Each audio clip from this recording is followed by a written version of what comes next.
Tá. Olá, pessoal! A gente começa hoje a carta 3, que é a página 99 do nosso livro. Vamos para a nossa oração?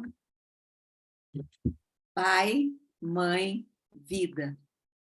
Tu és minha vida, meu constante apoio, minha saúde, minha proteção, o pleno atendimento de todas as minhas necessidades e minha mais alta inspiração.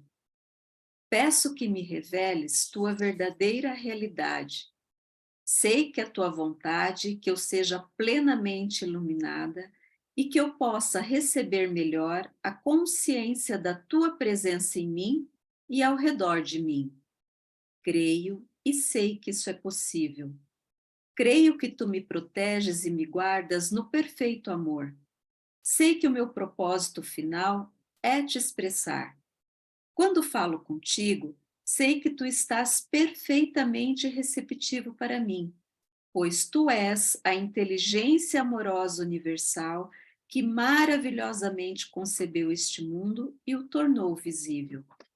Sei que quando te peço para falar comigo, eu envio um raio de luz de consciência para a tua consciência divina, e que quando eu escutar, tu entrarás em minha consciência humana e virás cada vez mais perto do meu espírito e o meu coração mais e mais receptivo.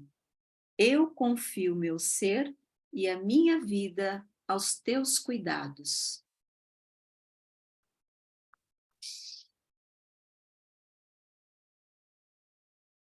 A carta 3 descreve mais em detalhes os ensinamentos de Cristo e explica os eventos que levaram à sua crucificação e morte. Ele descreve em termos comoventes sua última ceia com os discípulos, quando se viu sozinho em espírito, porque os seus discípulos recusaram-se a acreditar até o último momento que ele seria crucificado. Repetidamente, ele foi mal interpretado e percebeu mais uma vez que pouco havia conseguido ensinar a qualquer pessoa durante seus 3 anos de trabalho missionário. Ele estava feliz por ir embora. Carta 3. Estas cartas conduzem você a uma dimensão espiritual, mental, que transcende o plano humano de atividades e assuntos e, por isso, serão melhor assimiladas se antes forem precedidas por um período de quietude e relaxamento. Acalme a sua mente, se for possível, e entre em um estado de silêncio interior. Somente quando você estiver neste estado completamente receptivo, essas cartas poderão penetrar em seu pensamento humano com a sua realidade. Meu ilimitado amor celestial, impulsiona-me a voltar uma e outra vez para escrever à humanidade, com a intenção de que finalmente, quando, como muitos, você estiver preparado para recebê-lo, possua o conhecimento que lhe permitirá transcender sua humanidade e fundir-se com o Pai Consciência, o verdadeiro amor-consciência, no qual realizam-se todas as coisas generosas e preciosas. Como disse antes e quero reiterar, toda missão na Terra foi impulsionada pelo amor e foi dirigida somente ao ensinamento da verdade da existência, pois sem este conhecimento não há esperança de redenção do trabalho árduo que a humanidade nasceu para suportar. Eu sei que esta afirmação trará muito pesar aos seguidores sinceros e dedicados da religião cristã e àqueles que concentraram sua fé inteiramente na pessoa de Jesus. Mas digo a verdade, para que você consiga desfazer-se da condição humana que o impede de compreender plenamente a verdade universal e a verdadeira natureza da condição espiritual humana, que eu chamei de Reino de Deus, você deve afastar-se dos velhos dogmas de salvação pelo sangue do Cordeiro, a Trindade e outras crenças e vir com a mente perfeitamente aberta e receptiva para a verdade da existência. Nenhuma outra salvação é possível. Deus não pode salvar você, uma vez que, se a humanidade ignora os fatos da existência, continuará cometendo os mesmos erros terrenos até o fim dos tempos, assim criando sua própria enfermidade e miséria. O que você deve entender é que, seja qual for a crença do homem referente à salvação dos pecados, este é um erro humano, posto que a lei de causa e efeito é imponderável e é uma característica natural, inerente e intrínseca da existência. Não se pode separar os efeitos da causa e nem se pode apagar a causa e continuar tendo os efeitos. Esta é a verdade em cada nível do ser. Agora, você pode estar suficientemente avançado em seu pensar para poder receber a seguinte verdade fundamental referente à sua existência terrena. A lei de causa e efeito, o semear e colher, é o efeito visível do que você conhece por eletromagnetismo. E ninguém que tenha qualquer conhecimento de ciência poderia esperar que Deus deixasse de lado as leis do eletromagnetismo, as quais são atividade, ligação, rejeição. Vamos comentar? Uau, hein? Uau. Então, ele primeiro traz para a gente o que ele vai falar sobre essas cartas. E ele explica que ele estava feliz e aliviado quando ele voltou para a casa do pai. Olha que imagem diferente. A gente tem a ideia de Jesus morreu em sofrimento, se deu em sacrifício em sofrimento. E ele conta aqui que não, que quando chegou a hora de ir para o pai, ele estava feliz. Ele já sabia que indo para o pai, todo o sofrimento dele acabaria. E que ele poderia apenas viver o amor, sem precisar testemunhar o sofrimento. No começo da carta 1, ele chama aqui de carnificina. O que você faria se você tivesse chegado no lugar de carnificina? Como você se sentiria? Ele conta lá no começo do prefácio ou no cartão. Então, quando ele sabe que ele vai partir, ele está feliz. Por mais que ele passe por tudo que ele passou até a morte e morte na cruz, né? Então, é o primeiro. Uau! Depois ele pede para a gente entrar no lugar de oração antes de começar a ler as cartas, para aquietar a mente e permitir que a mente, que a ideia dele, que as palavras dele entrem com mais amor na nossa cabeça. E aí ele começa falando aqui que o que impulsiona ele a estar aqui é todo o amor dele e que ele tem uma frase que ele usa assim: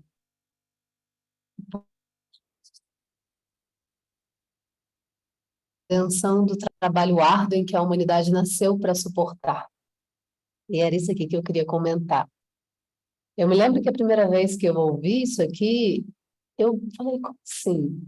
A gente não nasceu para ter abundância, prosperidade, felicidade. Ele não veio dizendo isso.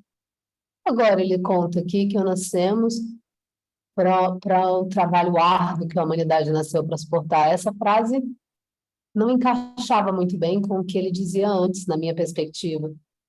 Hoje eu compreendo diferente. E aí eu gostaria que vocês falassem a opinião de vocês. O que eu entendo é que somos todos seres de luz. Igualzinho ele descreve na carta 1, quando ele fala do bebê que nasce, puro canal de luz. Mas quando a gente encarna nesse planeta, a gente está buscando aprender as virtudes. Isso eu aprendi de muitos outros lugares da caminhada, mas eu estou trazendo esse ponto aqui, o trabalho árduo que a humanidade nasceu para suportar.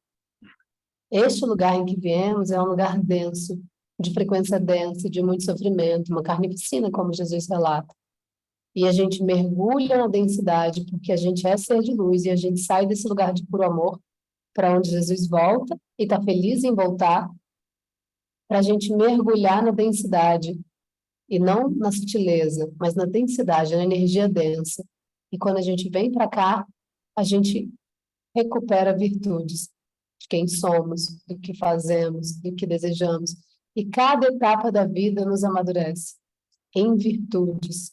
Uma pessoa muito virtuosa já aprendeu a amar, já aprendeu a compreender o amor no outro, já compreendeu a ver Deus em cada um dos irmãos, já compreendeu a saber que o que eu faço, eu colho, que é a lei da semeadura, que ele vai contar.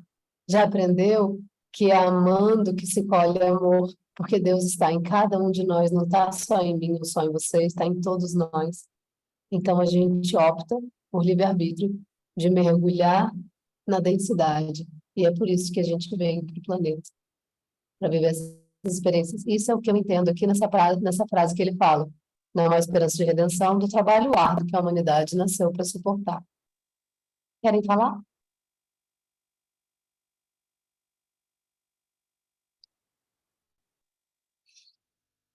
Eu acho que você falou tão bonito agora, eu acho que não precisa completar, não.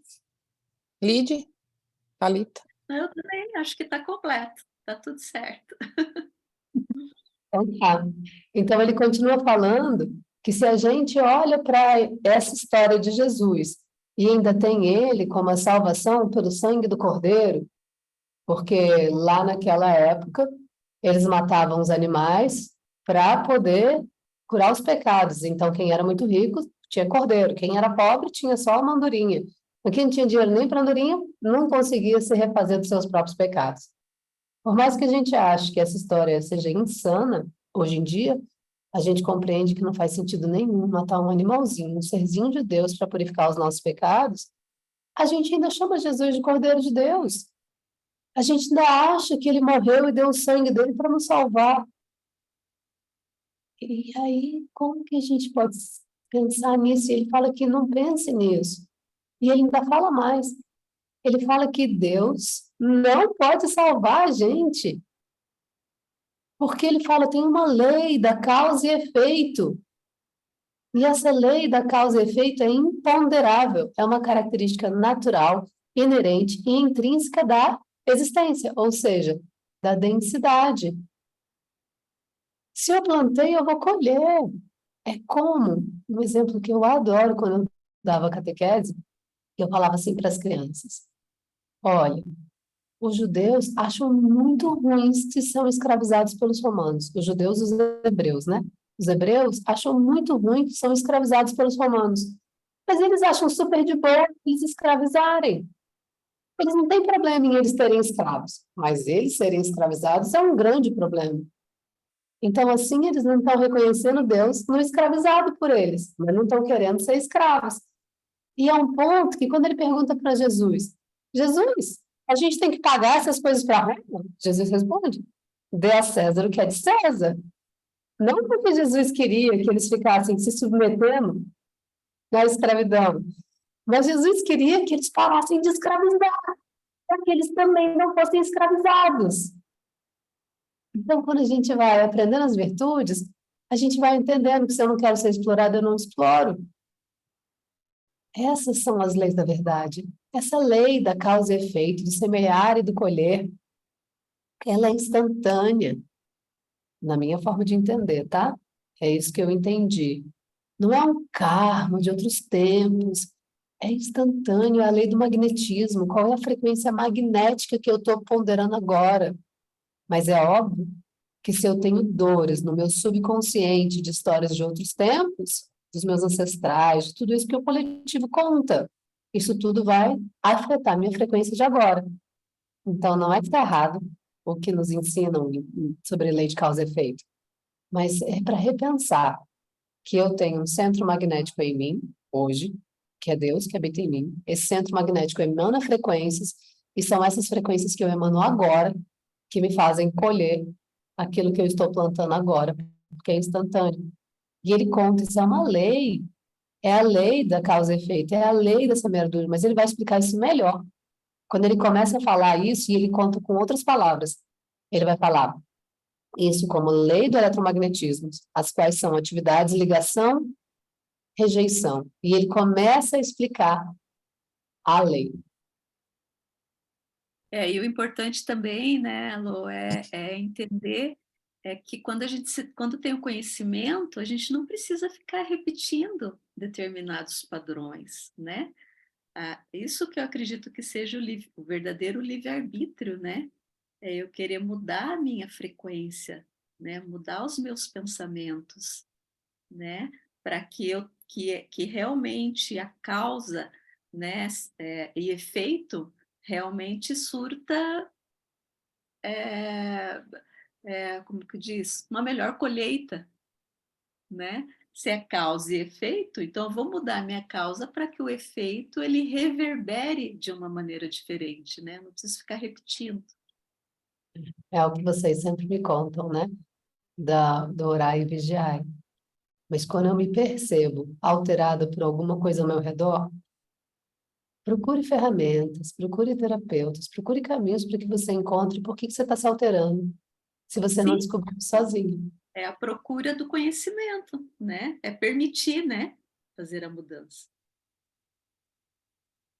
E lembrando de que a gente emana, tudo que a gente emana volta, um bumerangue. É um bumerangue a vida. Então, assim, quando a gente diz, ou a Lorena diz, quando a gente se irrita, quando a gente fica brava com o filho, com o vizinho, no trânsito, não importa. Aquilo vai e volta numa rapidez hoje muito rápida. Rapidez rápida, nem sei o que seria isso, né? É o que ele conta, quanto mais consciência você tem, aí ele olhou para a figueira e secou a figueira. É isso mesmo, é rápido. Mais É muito consciência, rápido. mais velocidade. Exato. E assim, a gente não pode querer outro tipo de efeito ou resultado se nós não mudamos a nossa primeira atitude. Se a gente tem uma postura na vida e aquilo nos traz sofrimento e dor, por exemplo, é que algo não está funcionando. A gente não está emanando nada muito bonito, virtuoso, para aquilo estar voltando para a gente. Então, quando a Lorena diz das virtudes, é tão lindo, é, é tão, é tão gentil com nós mesmos isso, nós termos boas virtudes, sermos bons seres humanos, porque isso vai voltar. Pessoas boas, relacionamentos bons, tudo vai se acalmando, vai entrando numa ordem, porque internamente a gente está em ordem, né? E mesmo que a gente esteja dando um murro em ponta de faca, ou seja, percebendo e se frustrando com o que está acontecendo na nossa vida, respira, compreende que é um processo, é uma escola. Estarmos aqui é uma escola. E as virtudes chegarão, porque a gente está pedindo por elas, e Jesus fala, peça eu vos darei. Então, autocompaixão sempre, autoamor sempre. É como a gente falava assim, que a gente adora a Deus. E quando a gente descobre que Deus está aqui, my love, meu amor, adore-se, com todo amor e respeito por quem você é, pelos seus processos, pela sua limitação. Só traga para você isso. Se alguém te ofende, se a culpa é do outro, não é do outro. Tem algo que está enganchando em você, né? Se eu falo você que fez isso, ó, um dedo para o outro, um para Deus e três para mim mesmo. O que há em mim que está me fazendo me ofender com o que o outro fala? É como se fossem ganchos, assim que eu conto, né, para os meus alunos. Às vezes alguém vai te fazer um ataque. Só que você não tem nada com aquilo. Te chamam de chato e você fala, não sou, ó, o ataque vai embora. Mas às vezes você tem um gancho. Alguém que você ama te fala alguma coisa que te ofende, e isso engancha na sua dor, que às vezes você nem sabe que está aí, porque está lá no seu subconsciente. E aí isso te gera revolta, dor, sofrimento, você briga, etc. Então só respira. Uau, eu tô sentindo isso, eu tô com raiva. Fulano falou isso, me deixou alterado. Ó, aqui tem um lugar para curar, tem um lugar de cura. E é essa consciência que vai fazendo você trazer curas para o seu bem-estar, que vai te ajudar a plantar mais pensamentos positivos, colher mais coisas boas, mudar a sua frequência e chegar nesse lugar que é trazer Deus para o presente. Ou seja, felicidade, prosperidade, saúde. Caminhada, né? Quer continuar?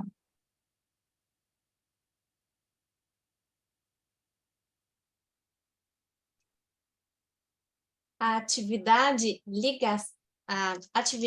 ligação, rejeição, ou o movimento, atração, repulsão, são os impulsos fundamentais da existência e da própria consciência humana, os quais originaram suas formas visíveis de vida e são os únicos instrumentos ou ferramentas da criação. Eles são responsáveis pela formação da substância ou matéria, pelo desenvolvimento das formas individualizadas e, finalmente, pela própria personalidade em todos os entes vivos. Em razão de que estas leis são fundamentais para sua existência individualizada, é impossível evitá-las. Portanto, você não pode ignorar os problemas inerentes à sua existência individualizada e acreditar que Deus salvará você deles. Sua única esperança de finalmente escapar, de sair do círculo da experiência humana, é reconhecê-lo e admiti-lo e depois trabalhar minuto após minuto para transcendê-lo e, por fim, fundir-se e fazer-se um, em pureza de mente, coração e ação, com a consciência universal amorosa, o Pai, que faz o trabalho amoroso. Ao mesmo tempo, ao crescer no conhecimento da verdadeira natureza do Pai, em seu interior, transcendendo você e em tudo que lhe rodeia, você chegará a possuir uma fé constante, a qual poderá recorrer em todas as circunstâncias para obter a inspiração, o poder e a elevação diretamente do Pai, que está em seu interior e ao seu redor. Você chegará a saber que realmente é o Pai quem o apoia e o guia rumo ao reino do Pai consciência amorosa. Você verá clara e abundantemente que, embora o Pai seja universal, ele também é individual para você. Ele o conhece e é consciente do seu pensamento e de seus problemas. No Pai consciência amorosa, estão à sua espera soluções perfeitas para serem reconhecidas por você. Quando você reconhecê-las, for flexível e estiver disposto a escutar, estará livre da dor. Enquanto não estiver disposto a escutar, nunca receberá em plenitude o Pai consciência amorosa. Vou contar uma parábola. Imagine uma criança que grita e esperneia porque quer um sorvete. O tempo todo, enquanto faz este barulho, seu pai espera pacientemente à porta de seu quarto para mostrar que trouxe para ela sorvete e fruta. Talvez você pense que esta parábola é improvável, e, no entanto, é o que acontece. As mães se lembrarão de ocasiões em que os filhos se mostraram aflitos por alguma coisa e negavam-se a escutar o que elas tentavam dizer a eles. Mas elas já tinham a solução, esperando apenas que eles se acalmassem e enxugassem suas lágrimas. Vejo o duro esforço das pessoas. Suas lágrimas e minha compaixão é sem limites. Você está sendo escutado, mas no contexto de sua consciência atual, há pouco que eu possa fazer. Não posso liberá-lo das amarras e correntes de tantos anos de pensar e agir ignorantes. Vejo a dor que os sermões ignorantes perpetuam nas igrejas, nas celebrações e nos púlpitos. Vejo as nações e seus povos tentando resolver tenazmente as dificuldades que surgem dos valores, culturas e crenças religiosas tradicionais. Vejo as limitações em seu viver diário, a falta de satisfação de suas necessidades e de seus propósitos, e o sofrimento que emana das relações de todo tipo. A consciência coletiva está emanando do mundo, é um miasma de temores, ressentimentos, aborrecimentos, e turbulência emocional de desejos apaixonados, vingança e esgotamento, entrelaçados com a compaixão, a determinação de elevar a consciência do mundo e o empenho na busca do amor incondicional daqueles que receberam inspiração e um grau de iluminação. Aproximo-me das pessoas que me chamam e trabalho com elas para aliviar suas angústias, mas seu esquema mental e suas crenças estão tão fortemente gravadas em seus cérebros que minha verdade não pode alcançá-las para trazer novo conhecimento às suas mentes. Ainda que brevemente e de maneira imperfeita, muitas ouviram, faltou a elas, no entanto, a valentia para aceitar novas ideias e falar claramente. Além disso, não havia chegado o momento certo para atravessar as barreiras da consciência humana para ensiná-las. Mas agora é o momento certo. Vocês entraram em uma nova distribuição de frequências vibratórias, que permitirá mais facilmente elevarem-se acima da mentalidade da era precedente. Esta afirmação pode parecer estranha, mas há uma reserva de conhecimento referente às energias que vocês ainda não começaram a entender. Neste momento, não há mente terrena capaz de compreender. Para vocês, é possível apenas imaginar o espectro de energia, o que não é a verdade. Assim, será de grande ajuda para você se puder aceitar minhas afirmações com confiança, porque elas são a verdade. Você está entrando em novas frequências de vibração, pertencentes à consciência humana, que permitirão que siga adiante no desenvolvimento espiritual mental que descrevi na carta 1. Podemos comentar? Sim. Gente, para quem está só ouvindo, ele escreveu tudo isso em negrito. Até aqui ele colocou em negrito. Então, quando ele coloca em negrito no texto, é porque ele quer que a gente preste muita atenção ao que ele falou. É o acordo que ele faz com a gente lá no comecinho. Então, ele começa a falar dos impulsos de atração e repulsão. E ele fala que isso é tudo. Ele fala que ela é a única ferramenta que forma a matéria. Você vê o tão importante que é isso. Ele conta pra gente que os nossos pensamentos vão gerar matéria. Ele conta pra gente que nós somos os criadores das nossas próprias vidas, que não é Deus que vai nos salvar, porque Deus está aqui e a gente tem que mudar a nossa consciência do que a gente emana. E aí ele vai falar, isso é tudo. Vamos entender um pouquinho melhor isso tudo? Primeiro, vamos pensar num átomo, porque a gente está falando de uma matéria. O átomo, ele é um corpo, né, com carga positiva, que é o núcleo junto com os prótons, e vai ter elétrons ao redor dele. Esses elétrons, eles estão sendo empurrados para fora do núcleo, ao mesmo tempo que são atraídos pelo núcleo. Por isso, eles ficam na órbita ao redor.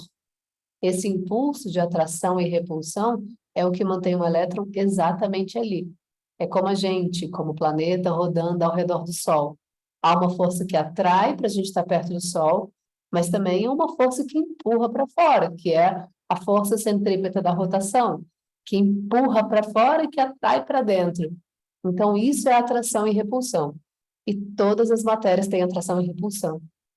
Quando eu faço um pensamento e ele conta que os nossos pensamentos criam matéria, os nossos pensamentos, eles são de atração e de repulsão, as duas coisas ao mesmo tempo.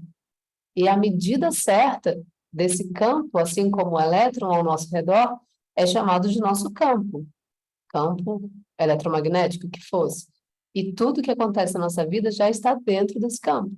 Um desejo ainda não está dentro desse campo, por isso que ainda não aconteceu. A gente não está com a medida ainda exata da nossa atração e repulsão. Quando eu quero, eu estou puxando para mim, porque eu quero. Mas vamos dizer que eu quero muito ser amada, mas que as pessoas me irritam demais, então eu afasto as pessoas de mim porque elas só me irritam. Isso é uma repulsão. Essa medida do querer e do empurrar é a medida que faz a manifestar as coisas na nossa vida. Eu não quero ser escravizado, mas eu escravizo. É o querer e o empurrar. Eles me irritam, mas eu quero ser amado. Então, é importante, e ele vai contar isso aqui ao longo das cartas, que muitas vezes a gente empurra para estabelecer a nossa individualidade. Me dá um espaço, saia. Aqui não. Mas essa medida, porque também se eu empurro demais, eu me isolo, eu me sinto sozinha. E a gente tem uma sociedade individualizada, que está em depressão, que não se sente amado, que se sente separado. Nunca a depressão teve tão em alta. Mas se você pensar 50 anos atrás, quando a gente era menos próspero, né, como país do que a gente é agora, as pessoas moravam todas em comunidades e elas não podiam sequer ter um mínimo de privacidade. Tá bom, vocês ficam todo mundo em cima. Para cuidar de uma criança, não era um pai, era o pai, o tio, o avô, o vizinho. A gente se criava. E, de repente, o pai e a mãe se isolam, se separam, porque querem ter individualidades, mas eles são sobrecarregados por tudo que criar um filho exige. Porque agora é só com eles, não dá mais para dividir. Então, são consequências da vida. E Deus não tem o que fazer em relação a isso, são as nossas escolhas, mas é esse limite do que eu rejeito e do que eu atraio. E é isso que traz amadurecimento. E quando a gente mergulha na densidade, a gente está fazendo essa relação fina. O que é tudo que eu rejeito e tudo que eu atraio. Bonito, né? Bonito, lindo. Afastamento e atração. E você falou dos pensamentos e eu completo com as nossas emoções. As nossas emoções, elas são um campo eletromagnético gigantesco. Então, o cuidado que nós temos com os nossos pensamentos deve ser o mesmo cuidado com as nossas emoções. Né? As emoções vêm antes, que geram os pensamentos, né? O pensamento só vem porque eu estou magoada, porque a gente está ofendido, então a emoção, ela precede. Aí ele vai contar a parábola divertida. Gente, eu acho que Jesus é tão divertido. Eu acho que ele é tão divertido. Ele vai falar de um menino dando uma birra. E o menino tá ali dando birra, birra, birra, birra, e não tem o que você fazer. Você só aguarda a birra passar. Que quando a birra passar, você vai poder oferecer a solução. E ele fala, galera, assim é Deus. Parem de dar birra. Como que a gente dá birra? Quando a gente acha que somos nós quem vamos resolver tudo sozinhos. Quando a gente acha que a solução vem de mim. Eu. Então eu fico sem dormir, eu fico pensando que eu tenho que acordar cedo, eu fico pensando que eu não tenho saída, e eu fico pensando. E aí a gente obscurece a mente de tantos pensamentos, de tantas preocupações, de necessidade de controle, que a gente fecha o acesso para Deus aqui pelo chakra coronário, que minha mente está tão ocupada que eu fecho. Aí ele fala, respira, acalma, entende que você ainda não tem capacidade de entender tudo, mas se abre, porque o Pai está aqui louco para te dar a solução. Para todos os problemas tem solução. O Pai está pronto para te dar. Ele conta na carta anterior, se você ainda está em sofrimento, se você ainda não tem prosperidade, se você ainda é pobre, se você ainda é, tem solução. Para tudo tem solução. Então, acalma. Aí ele vai contando que ele começa a parte do negrito. Eu vejo o esforço duro das pessoas, eu vejo as lágrimas dela. Mas eu tô aqui com um pirulito louco para dar. É só elas acalmarem a mente. Mas enquanto elas estão presas à cultura tradicional, a se sentir, né, tudo aquilo que as igrejas nos ensinam, gente, eu não posso fazer nada. Aí ele conta mais. Ele fala do miasma e temores que o coletivo influencia. Então não sou eu sozinha. Sou eu com uma bagagem histórica de crenças que estão no meu inconsciente, que vem dos meus ancestrais, que vem de experiências anteriores, outras vidas, né, como ele narra no comecinho da carta 1, e ainda um coletivo que vai fazer toda uma pressão em cima do que somos. E aí ele conta, é um conflito, né, entre o miasma coletivo, a densidade do medo do coletivo e o amor de alguns. Ó, atração e repulsão, a repulsão e a atração, e o amor de alguns. E ele fala, chegou a hora, agora é a hora. Porque agora a frequência planetária está mudando. Antes a gente não estava pronto, agora alguns vão se iluminando e ficando prontos. Mas ele fala, lembra da parábola que ele contava, que era a parábola da semente? Que ele saía jogando as sementes no campo, e algumas sementes caíam em chão infértil, outros nas pedras, outros não sei o quê, até que a semente dele caía em chão fértil. É o que ele está contando aqui agora de novo. Ele acabou de falar que então ele está jogando as palavras dele, mas olha, ali a gente não estava pronto para ouvir. Então tudo bem, mas agora estamos mais prontos, porque a frequência planetária mudou. Mas não há ser humano capaz de entender isso. A gente pode apenas imaginar. Então a gente reconhece a nossa infância espiritual. E a gente fala, tá bom, se eu sou uma criança espiritual, eu tenho um pai. E eu peço ajuda para esse pai. E acalma minha mente, para que ele entre. É tudo que ele está pedindo para a gente até agora.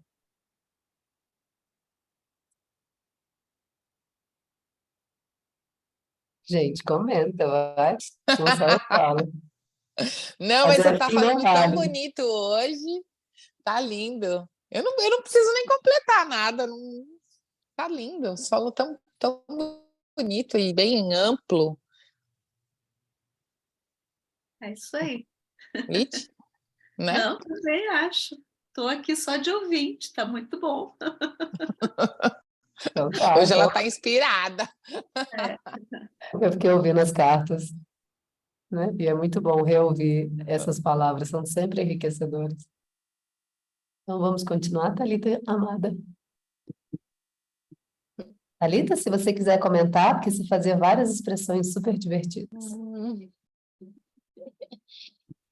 Eu estava aqui me conectando com a minha realidade pessoal em toda essa história. Como é real essa da gente querer... A gente achar que a gente tem a solução para tudo e que a gente controla alguma coisa.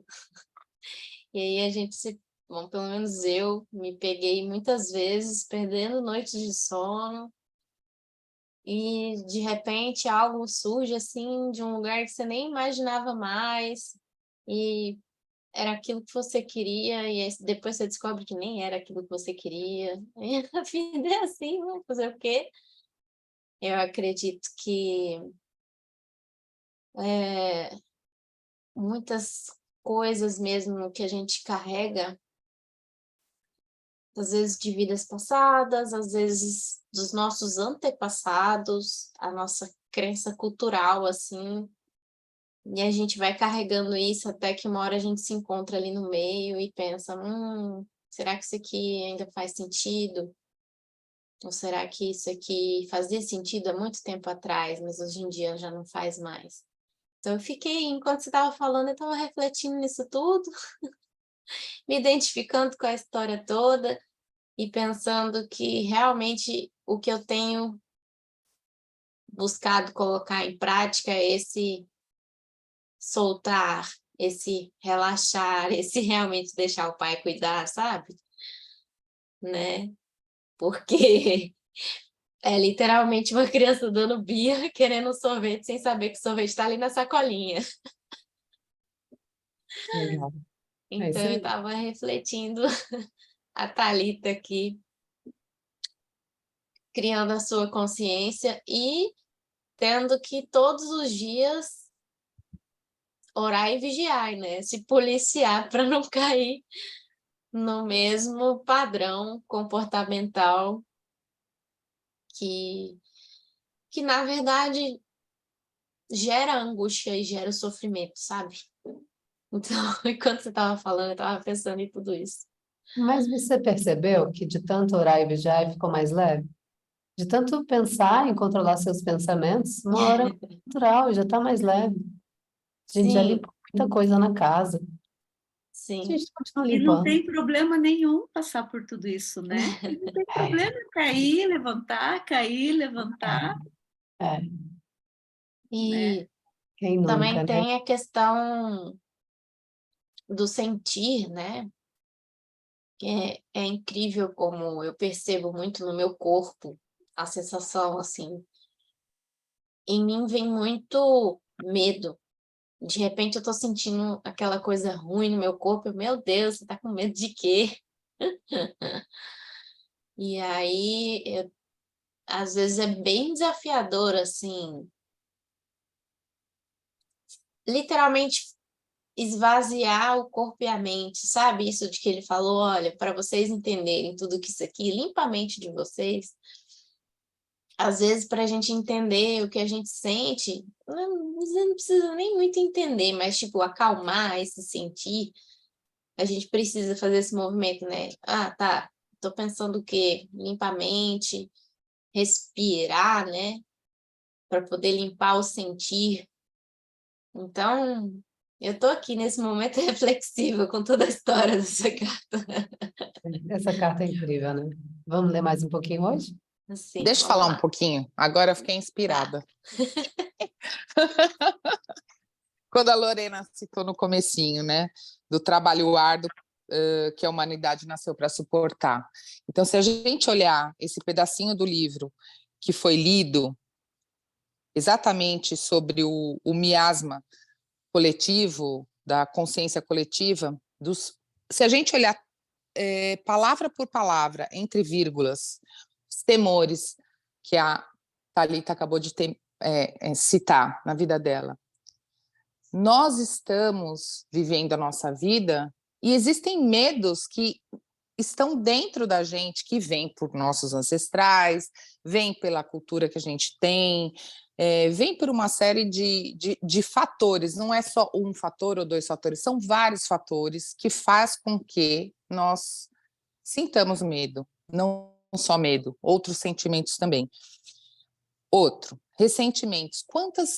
Pensando nas nossas famílias, quantas pessoas que já morreram no passado morreram ressentidas?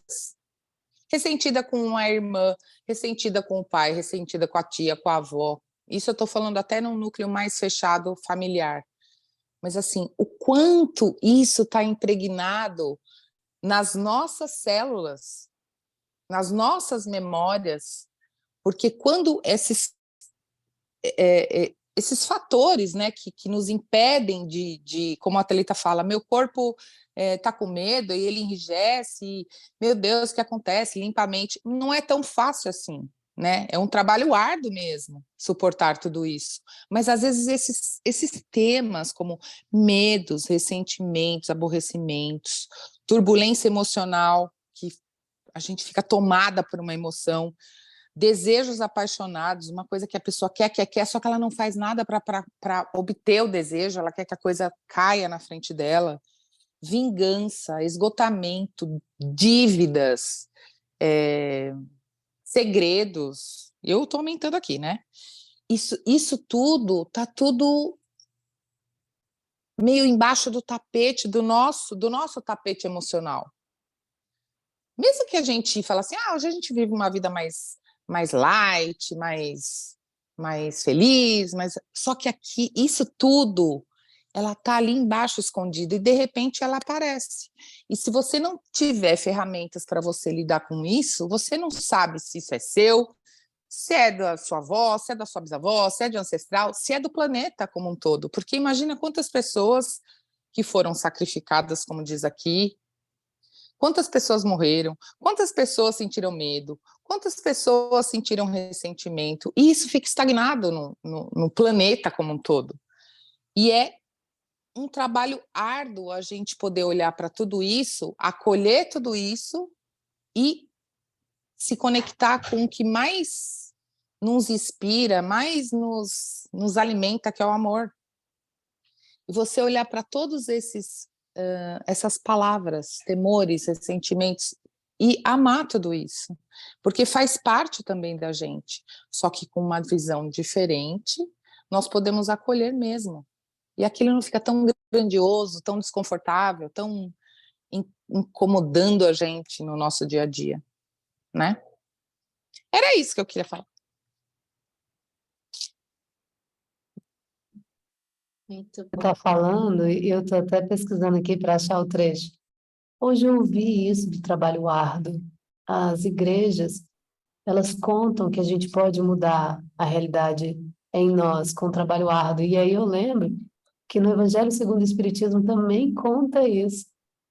Eu sou viciada em religião, né? E aí eu sou muito católica por muitos anos e depois chegou o momento de eu ler e aprender o Espiritismo e fazer catequese espírita e ler o Evangelho segundo o Espiritismo, que é maravilhoso, gente. É maravilhoso, vale muito a pena tirar rótulos e aprender com o Evangelho segundo o Espiritismo. Mas tem uma parte que pergunta ao Espírito isso. E ele fala que é possível mudar sim, mas com muito esforço. E é esse esforço do trabalho árduo da gente mudar nosso padrão de pensamento, a nossa rotina diária. E as coisas se encaixam, né? E é lindo. Vamos ler um pouquinho mais? Sim, Bora. vamos lá. Como me afastei um pouco do assunto, devo reiterar. Você não pode escapar das leis fundamentais da existência. No que se refere ao seu pensar e sentir, semear e colher. Do mesmo modo que não pode escapar das leis do eletromagnetismo em seu mundo material, pois o eletromagnetismo é o impulso que produz a lei do semear e colher, do mesmo modo que o eletromagnetismo produz a forma dentro do campo fundamental das partículas de energia. E assim, não é possível continuar acreditando no dogma cristão e, ao mesmo tempo, tentar seguir estas cartas. O dogma, referente à salvação por minha morte na cruz, a Trindade, a ressurreição física da morte, o uso do incenso e outras formas estabelecidas de oração, são errôneas, e os fatos que agora estão sendo apresentados nestas cartas são a verdade. O dogma e os ornamentos sacramentais são o que se poderia chamar de pretextos para ganhar sua atenção e lealdade, mas obscurecem a verdade de meus ensinamentos. Portanto, estas cartas tinham que ser escritas. A única maneira pela qual eu poderia atingir o mundo, neste momento em que ele está pronto para entrar em uma nova distribuição mental-emocional, era usando uma mente receptiva, obediente e preparada para receber a instrução e fazer o trabalho manual por mim. Estas cartas oferecem o único meio pela qual as pessoas encontrarão o caminho rumo à dimensão espiritual, na qual todo o erro humano se dissolve e somente resta o amor. Qualquer outra coisa que possa ser dita é puramente racionalização e razão humanas, e estas não são a verdade. As pessoas estão buscando novas formas de solucionar velhos problemas, particularmente na América, mas até que compreendam a verdadeira natureza da vida, do ego e das leis da existência, apenas aumentarão a força do ego, e sua dor continuará. Enquanto registro para você, nas páginas seguintes, a simples verdade que trouxe há 2 milênios, lembre-se de que esta verdade permanece constante e consistente. Portanto, só é possível aprofundar sua compreensão da verdade, não alterá-la. Você se deu conta, enquanto lia as 2 primeiras cartas, de que tudo o que eu falava às pessoas da Palestina era uma consequência direta de ter percebido a realidade da existência no deserto, isto é, de que nada era sólido? Você lembra que em meu estado transcendente, ao olhar as rochas, areias, montanhas e águas do Mar Morto abaixo de mim, tudo parecia ser como um cintilar de partículas? A rocha, areia, montanhas e água distinguiam-se uma das outras simplesmente pela diferença de densidade do cintilar de partículas e pela aparente densidade delas dentro do clarão.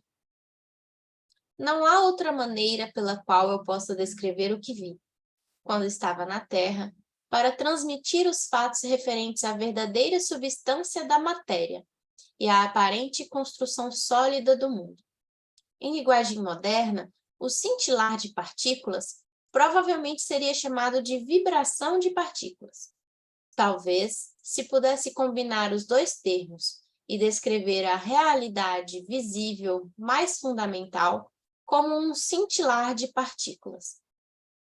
Isso transmite o sentido da incandescência luminosa, na qual vi as partículas dançarem.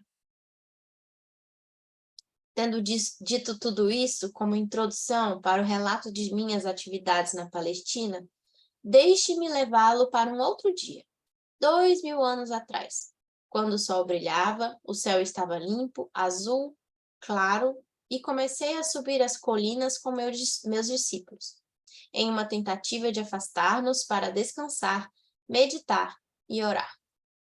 Mas isso não aconteceria. Tínhamos pensado em escapar, porém, apesar de dizer para as pessoas quais eram as nossas intenções, primeiro nós fomos seguidos por uns poucos, que então avisaram outros de que estávamos indo para os montes. Embora tivéssemos pedido que voltassem aos seus lares, os poucos logo se tornaram um grande grupo de pessoas que nos seguia a certa distância. Insistiam em que eu falasse com elas. Você pode se perguntar por que elas estavam tão ansiosas para me escutar.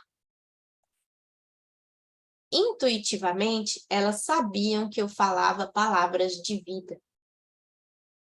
Sempre mostrei a atividade do Pai ao seu redor, e isso deu a elas esperança e ajudou-as a ver o mundo com um novo olhar. Falei do amor, e elas se sentiram confortadas. Foi por isso que pude dizer, sabendo que elas me entenderiam e que estariam de acordo comigo. Venha a mim, você que está cansado e oprimido, e darei a você descanso. Meu jugo é suportável e minha carga leve. Elas sabiam que, quando eu pronunciava estas palavras, o que fazia com frequência, estava comparando as regras e leis dos líderes judeus com a verdade que estava apresentando ao povo. Então, quando as pessoas me suplicaram que ensinasse o que poderia fazer se não sentar-me sobre uma rocha logo acima delas e ensinar. Decidi que se elas tinham vindo de tão longe para ouvir-me, escutariam algo que recordariam e possivelmente falariam disso durante a vida toda.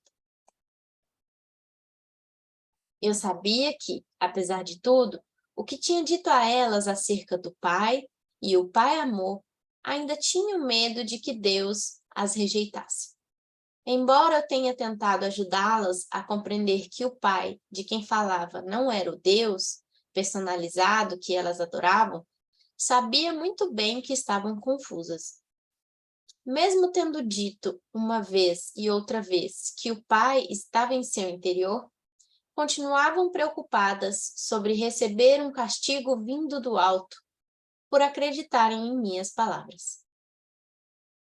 O que deveria ensinar naquele dia? Perguntei ao pai.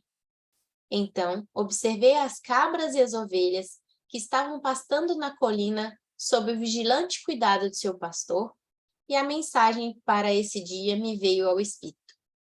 Levantei-me e falei para que se ouvisse minha voz até o fim da multidão. Vejam estas ovelhas e cabras pastando nas colinas. As ovelhas estão num lugar e as cabras em outro. Observem as ovelhas. São pacientes e pacíficas entre si, mesmo quando estão apertadas num canto do curral. Pastam tranquilamente. Nunca reclamam o terreno que não é seu. Deixam o pasto curto, mas não o estragam, o que permite que a grama se recupere depois de passarem por cima dela. E o que mais importante, escutam a voz de seu pastor. Portanto, ele cuida bem delas. Ele as guia para os melhores pastos e dorme junto a elas durante a noite, para que não sejam atacadas por cães e ladrões. Agora, olhem as cabras, como brigam e saltam sobre as pedras e entram em lugares difíceis ou perigosos.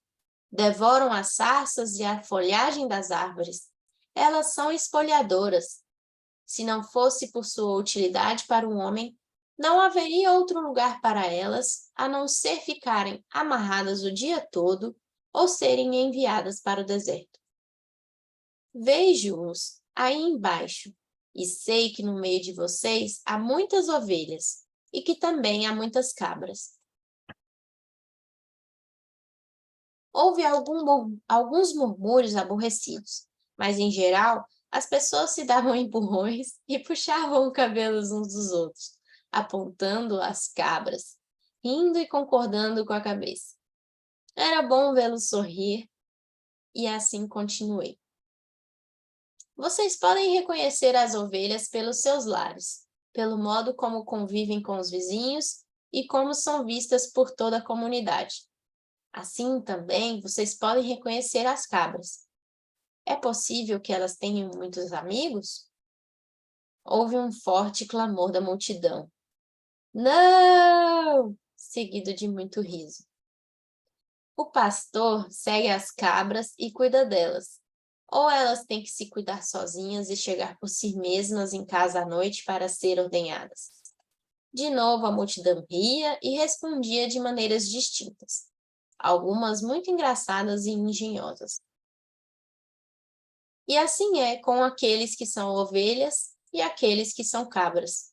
Vocês recebem a proteção do Pai se são ovelhas, e não são protegidos se são cabras, porque vão teimosamente seguindo seus próprios desejos todos os dias, e possivelmente deixando atrás de si um rastro de destruição. Digam-me, o Pai pode proteger aqueles que são cabras? A multidão estava em silêncio, mas escutando atentamente. Vocês dirão então que o Pai está zangado com as cabras e não as protegerá. Ou dirão que, assim como o pastor cuida das suas ovelhas e cuidaria das cabras se elas permitissem, o Pai ama as ovelhas e as cabras da mesma forma, mas não pode protegê-las igualmente, por conta do comportamento natural das cabras? Considerem também os hábitos de alimentação das ovelhas e das cabras. As ovelhas se contentam comendo somente a erva para a qual seus estômagos estão perfeitamente preparados. Mas as cabras comem qualquer coisa que encontram e não respeitam sua constituição. O mesmo acontece com aqueles que não cuidam do alimento de suas mentes, pois não têm nenhuma meta fixa ou propósito claro. Como as cabras, não percebem quando o alimento mental é prejudicial ou os leva por caminhos equivocados em suas vidas diárias, ou mesmo os arrasta para um mito nocivo ou um engano perigoso. Eles vão sem rumo, recolhendo o equivalente mental de sarças, sapatos velhos, pedaços de pano, folhas, cardos ou ervas daninhas, porque falta a eles bom senso. Um homem perguntou: Mestre, e se a pessoa é uma ovelha, comete um erro e se vê numa confusão? O pai a abandonará? Respondi com outra pergunta. O que faz o pastor se uma de suas ovelhas cai num buraco, ou escorrega por um barranco, ou se vê aprisionada nas sarças? Eu digo: o pastor deixa o rebanho e rapidamente vai buscar a ovelha perdida, e não a abandonará até que a traga de volta sã e salva. Assim acontece com o Pai. Nenhuma ovelha pode evitar enganar-se de uma ou outra maneira, mas não duvide que o Pai logo atenderá ao seu balido e a resgatará. E se uma cabra começar a comportar-se como uma ovelha e atender à voz do pastor, então ela também estará sob a proteção do pastor e será cuidada da mesma maneira que as ovelhas. Assim é com vocês e o reino do céu, o reino de Deus. Várias vozes elevaram-se, pedindo-me que ensinasse o significado do reino de Deus. O que estou dizendo a vocês não é o mesmo que ouviram de qualquer outro profeta em qualquer tempo. Não tentem entender o que digo pensando no que disseram seus mestres.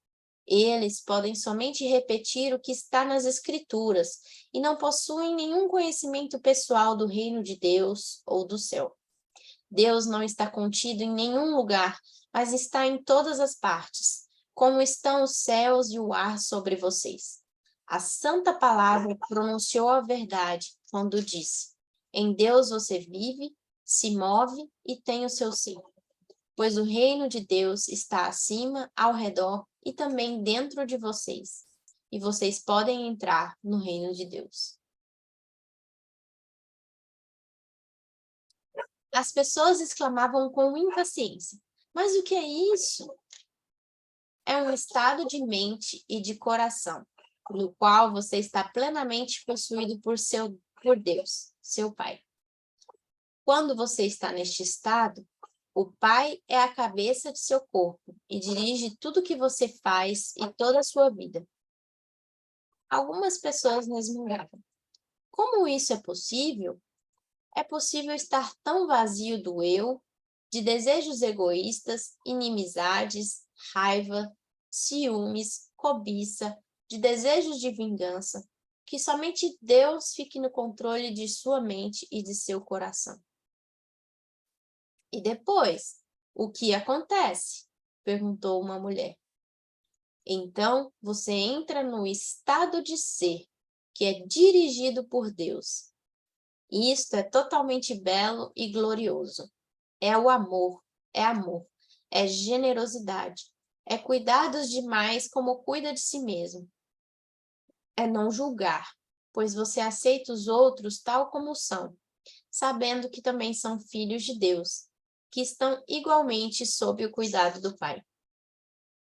É felicidade sem medida, impossível de descrever. É sentir alegria pela beleza do mundo. É vida sem limite e energia aumentada. É saúde e é satisfação de cada uma de suas necessidades, mesmo antes de tê-las. Porque os rabinos não nos contam essas coisas, diziam várias pessoas reclamando. Porque só eu vi o Pai. Somente eu sei como se fizeram o mundo e as leis da existência. E porque eu sei todas estas coisas, vocês podem vir a mim e perguntar-me, e eu revelarei tudo o que me foi dado. Digo a verdade. Aqueles de vocês que creem, compreendem e buscam colocar minha palavra em prática a cada dia, serão salvos da tribulação que a humanidade suporta. Vocês sofrem porque não entendem como foram criados e os verdadeiros propósitos para o qual nasceram. Vocês nasceram para serem filhos e herdeiros do Pai, mas vocês viram as costas a toda a glória do reino e tentam encontrar prazer nas coisas terrenas. Enquanto fizerem isto, nunca encontrarão o reino de Deus, não entrarão no reino dos céus.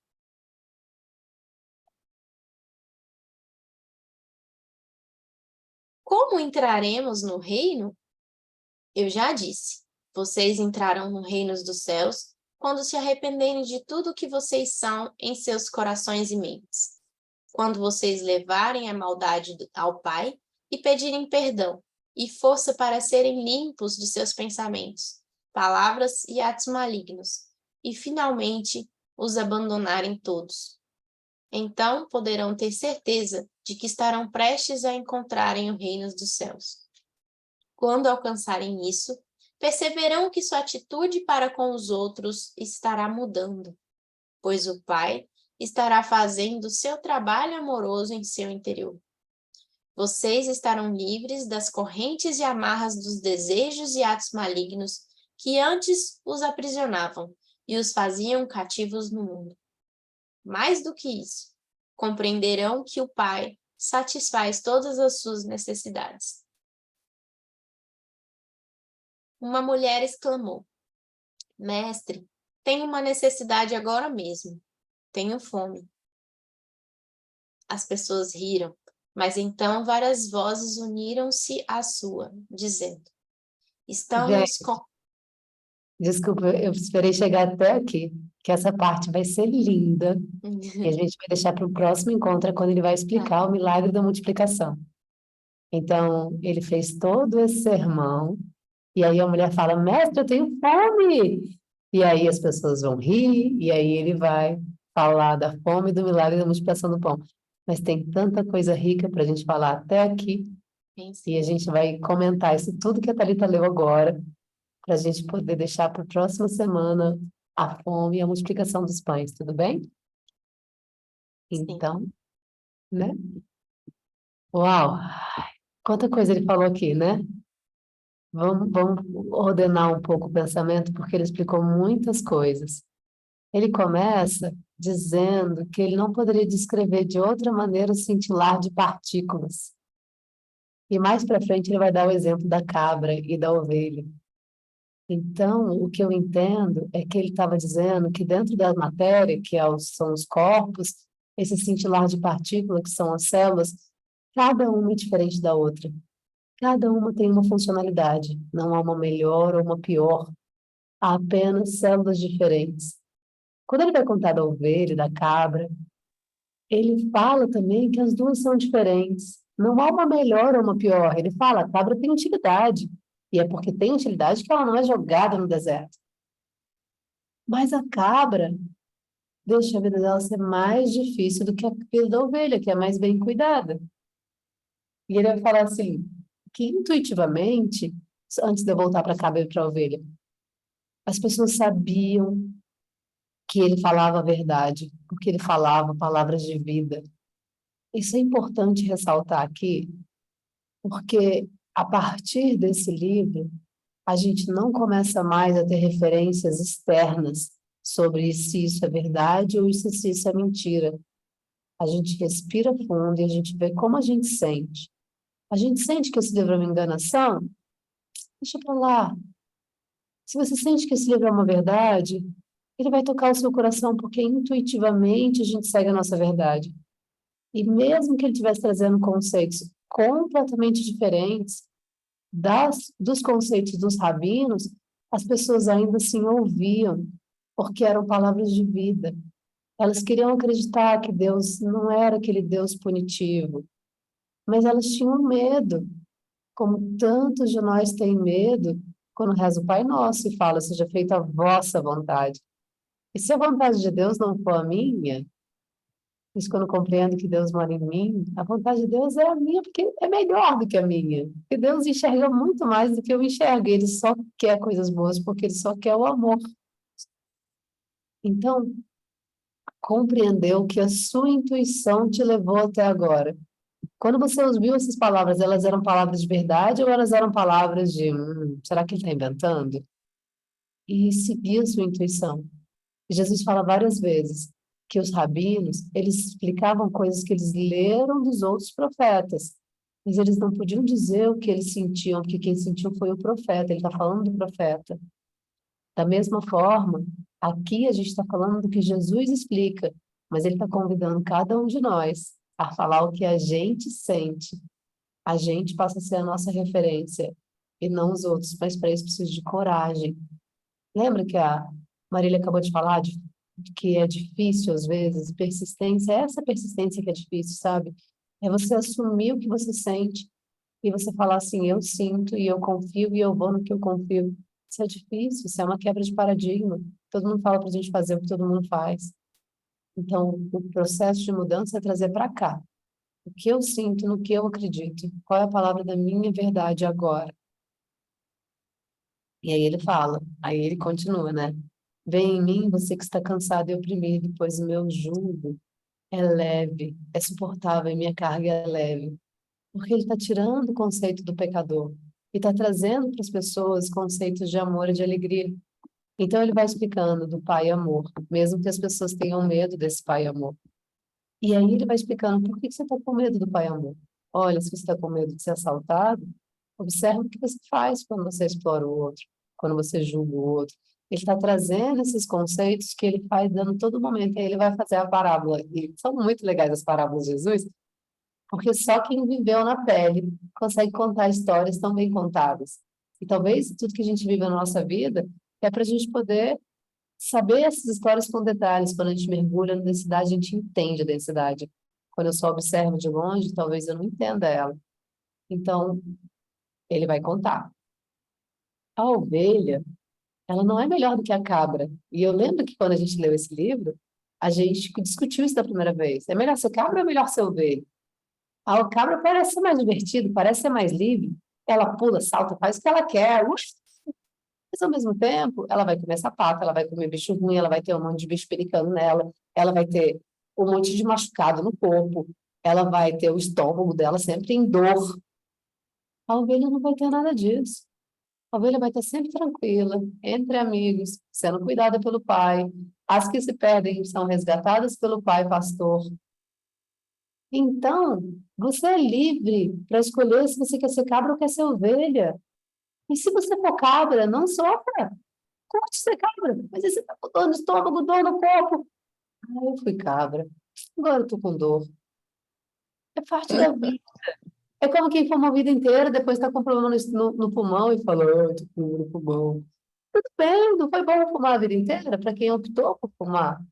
Isso é um pouco da autorresponsabilidade, que não é castigo, é consequência. Plantou, colheu, mas tudo bem.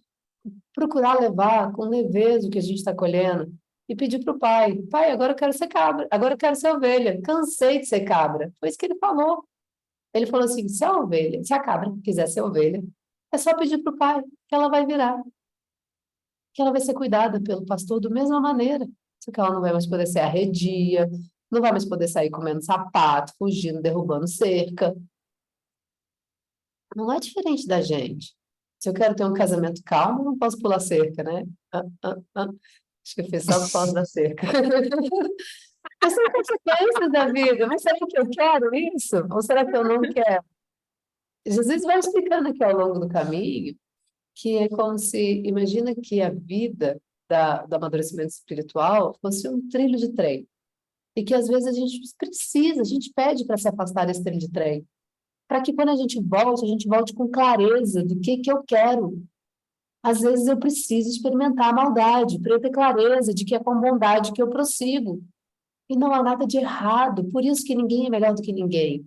Por isso que ninguém é mais evoluído do que ninguém. Porque o que está experimentando a maldade apenas se afastou do trilho. Mas se afasta para voltar. Porque Deus está em todos nós. Deus está aqui, aí, em todo lugar. Na prisão, onde quer que seja. No ladrão, onde quer que seja. E Ele está experimentando a vida como nós estamos. E essa tomada de consciência talvez faça a gente se aborrecer menos. Porque não é que o cara é malvado, que a moça é malvada. Ela está experimentando a vida. E ela está experimentando ser cabra.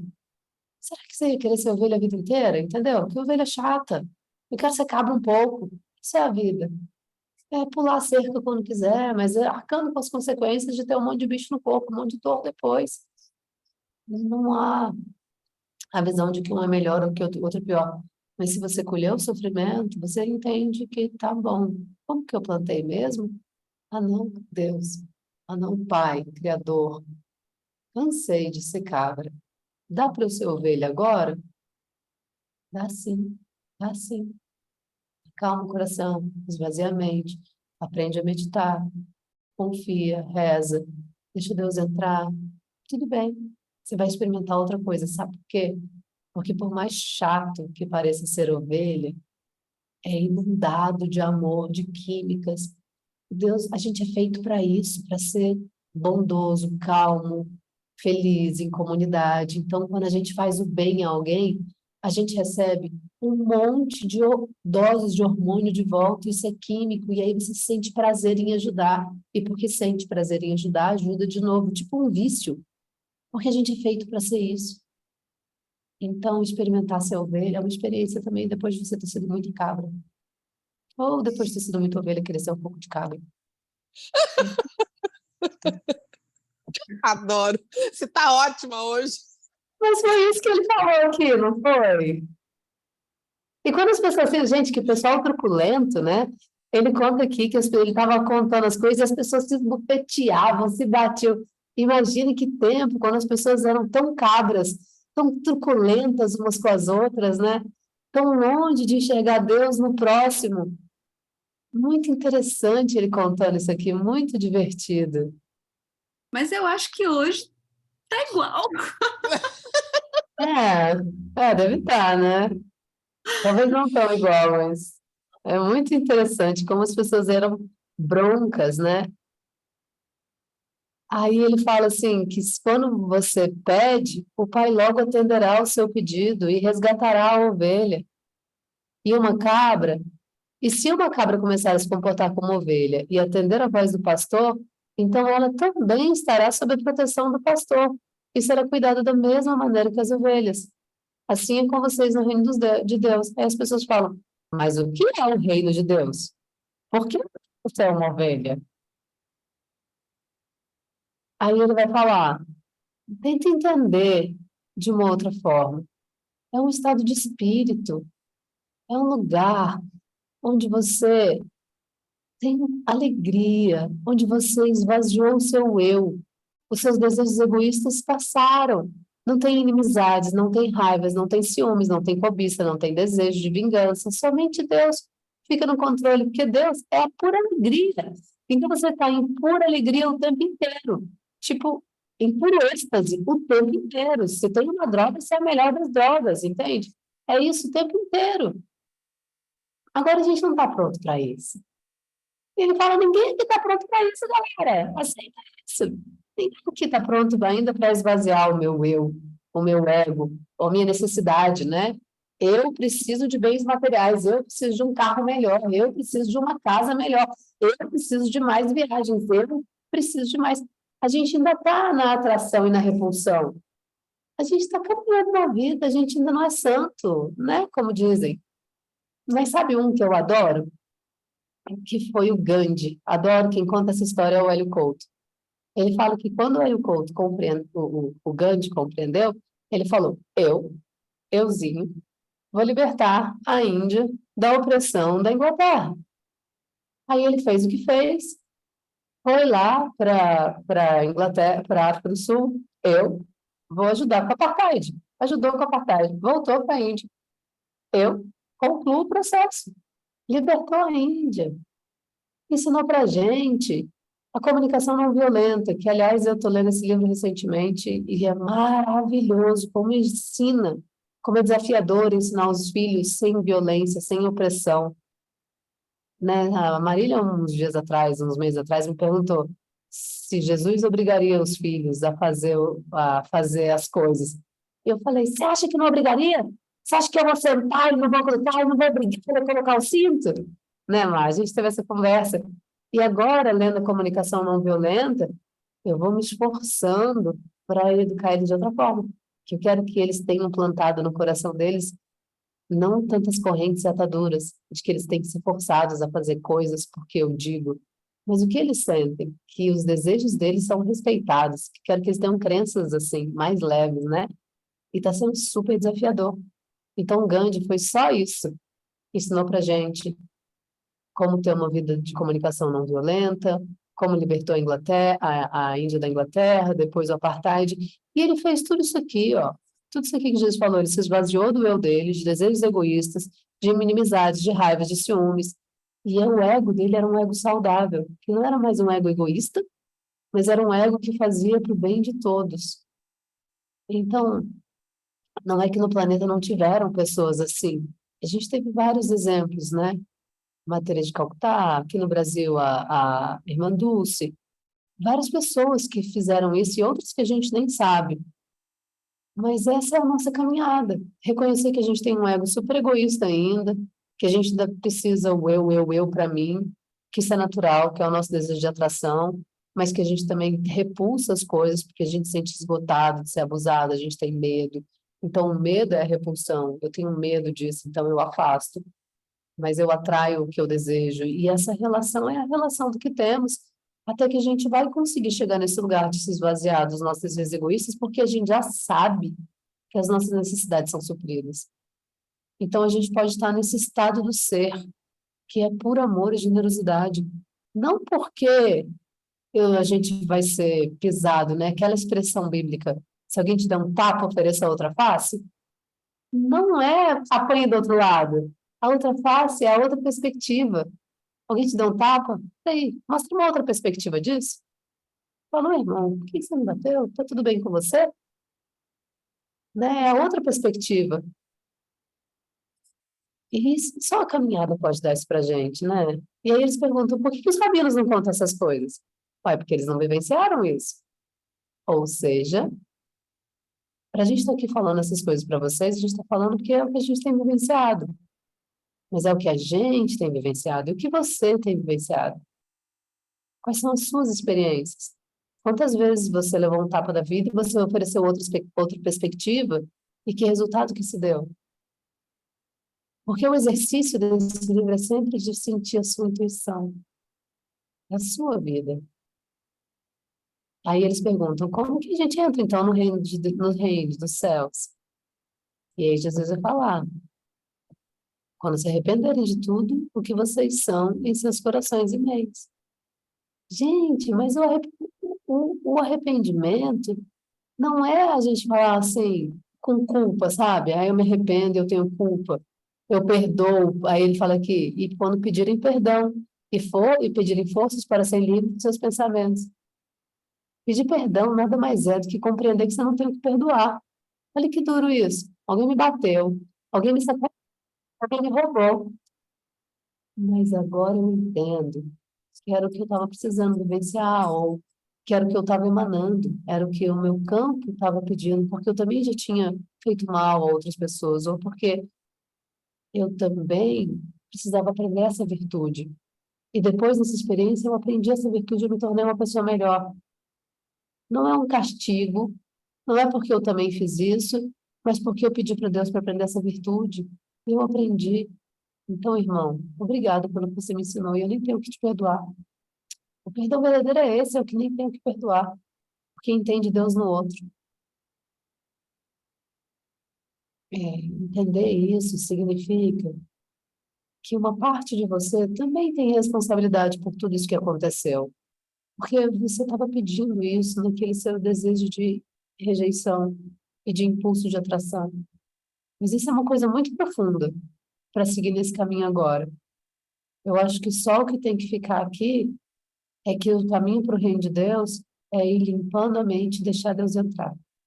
E quando Deus vai entrando, esse pedido de perdão, que não tenho que perdoar, chega. Essa compreensão do outro, esse arrependimento, que não é de eu tenho culpa, eu me arrependo do que eu fiz, nossa, que culpa que eu carrego comigo mesmo. Não há culpa. Há apenas o entendi que eu fazia errado, agora sim. Como a gente que é pai e ensina uma criança, a gente pede isso para a criança. Você entendeu agora, meu filho? A gente só quer que eles realmente entendam. Então, o arrepender-se não é o que carrega culpa, mas o que fala, eu era escravizado porque eu escravizava.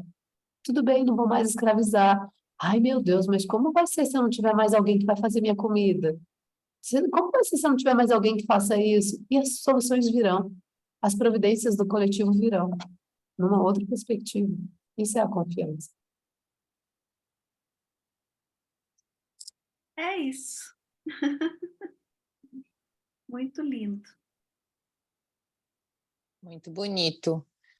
Eu acho que a gente podia começar a próximo nosso encontro falando um pouco mais dessa atração de rejeição e atração e rejeição, porque eu lembro que quando a gente leu a primeira vez o livro juntas, foi tão difícil para a gente entender isso, que tudo que a gente atrai para a gente é o que a gente ainda precisa, é o que a gente ainda emana. E que quando nós olharmos para tudo que a gente atrai, mesmo que for só dor e sofrimento, o sapato da cabra, os espinhos no mato, lembra? Você ainda precisa disso para um dia você chegar e falar assim, nossa, cansei de comer sapato, cansei de comer cadarço, cansei de comer plantinhas ruins, eu quero ser ovelha, quero ser cuidada. Isso é uma decisão tão importante na nossa vida que a primeira coisa que a gente faz é reconhecer que o Deus é interno e não está fora, não está no céu, não está na igreja, não está no altar, ele está aqui dentro, com todas as possibilidades que nós temos e que ele tem através de nós, porque somos uma expressão dele. E que se a gente ainda precisa ser cabra, em todos os sentidos, atrair o que quer que seja, tá tudo certo. Porque um dia, e a gente acolher esse perdão, esse arrependimento que ele fala aqui no livro, eu acho que é mais... É como a Lorena falou, não é no sentido da culpa, porque isso aqui, arrependimento, a Igreja Católica, ela impregnou em todo mundo que segue essa culpa mesmo. E é muito pesado o que a Igreja Católica fez com essa palavra. Então, assim, deixar a coisa mais fluida, mais leve. Quando a gente leu esse livro, nesse pedaço, eu morava na praia sozinha. E eu falava assim, meu Deus, hoje eu vou sair sem julgar nada. Eu vou sair para andar na praia, eu vou simplesmente estar dentro de mim e só observar, só experienciar a vida e ver o que ela me traz. E ela só trazia beleza e alegria. Mesmo que tinha uma criança esperneando lá com a mãe que queria sorvete no sorveteiro, a outra que não sei o quê, e lá. Não me interessava, eu via beleza em tudo. Tudo era uma experiência para mim linda e maravilhosa que eu estava tendo o prazer de estar olhando aquilo, sem julgamento, e que é tão importante. Então, assim, duas coisas que eu quero que fiquem muito dessa leitura de hoje é nós reconhecermos o Deus interno da gente, que está dentro. Somos uma experiência de Deus. E que, sendo experiência de Deus, está tudo certo. O que quer que seja que nós passamos, qualquer coisa que a gente está passando na nossa vida atual, que seja dor, sofrimento, alegria, está tudo certo. É como tem que estar. Nós estamos sendo assistidos, cuidados. É só ter muita, muita compaixão com nós mesmos, gentileza com nós mesmos e reconhecer essa voz interna tão bonita que é Deus dentro da gente. E quando você fala tá tudo certo, não quer dizer que a gente tem que continuar a sofrer. Quer Não, dizer apenas, Deus, até aqui já deu. Agora eu me abro para as infinitas possibilidades que você vai me trazer. Sim, E tá exatamente. tudo agora certo, é se abrir para esse novo. eu sei que a gente está com tempo curto, mas eu queria comentar uma coisinha que eu vi e que eu achei incrível, é que quando ele comenta das cabras, ele fala, então, as cabras estão ali, todas juntas, elas estão convivendo pacificamente, e aí eu fico lembrando, né, de nós como seres humanos, que às vezes, quando estamos todo mundo junto, não convive pacificamente nada, que é cada um se esbofetar de um lado. Aí eu fiquei pensando nisso, né? E quando ele fala do estado de ser, é isso, né? É amor, generosidade, cuidar dos demais como cuida de si mesmo, não julgar, porque você aceita os outros como tal são. Então, é esse conviver pacificamente. Mas porque você é amor. E que você sabe que suas necessidades vão ser atendidas antes mesmo de você ter. A cabra é assim, né? O meu pastor vai me trazer meu pasto. Não estou preocupado com nada, estou em paz. Então, eu imagino assim o conviver pacificamente da cabra, porque ela Da já tem tudo ovelha. que ela Da precisa. ovelha. Da Da ovelha. ovelha. Perdão, da ovelha. Estou falando o contrário, né? E ele fala que a ovelha, ela come um tanto que depois o pasto vai se regenerar. E, se eu não me engano, hoje é Dia Mundial do Meio Ambiente. E uma das nossas crises é uma crise ambiental. Que a nossa dificuldade de conviver pacificamente com o mundo que a gente vive, né? E que muitas vezes nos falta, porque a gente não tem essa noção de eu vou consumir ali mais um tanto que depois vai se regenerar. Então, eu fiquei pensando muito isso quando ele falou da ovelha. Veio muito para o meu coração, que eu sou do meio ambiente. E é isso, assim, é tão bonito quando ele fala desse estado de ser, né? Essa felicidade sem medida, sentir alegria pela beleza do mundo. E quantas vezes a gente não já se sentiu assim? De, né? Às vezes está num lugar incrível, como uma praia ou na beira de uma cachoeira, e você fala, meu Deus, a vida é incrível, olha isso! E fica maravilhado, né? Então, talvez seja só resgatar isso para o nosso dia a dia, sabe? Enfim, achei lindo, E maravilhoso. uma Muito outra obrigada. coisa, Thalita, que eu acho mais incrível ainda, é que quando a gente faz esses tipos de experiências, a gente pode voltar para esse lugar a hora que quiser. Não precisa Exato. necessariamente estar lá novamente. Basta relembrar as sensações, o sentir. É a mesma coisa. Sim. É isso. Então, gente, hoje a gente já avançou muito no tempo, né? A gente use até a próxima semana, quando a gente Ei, continuar essa linda carta 3. Beijos. Obrigada. Que bem. Tchau.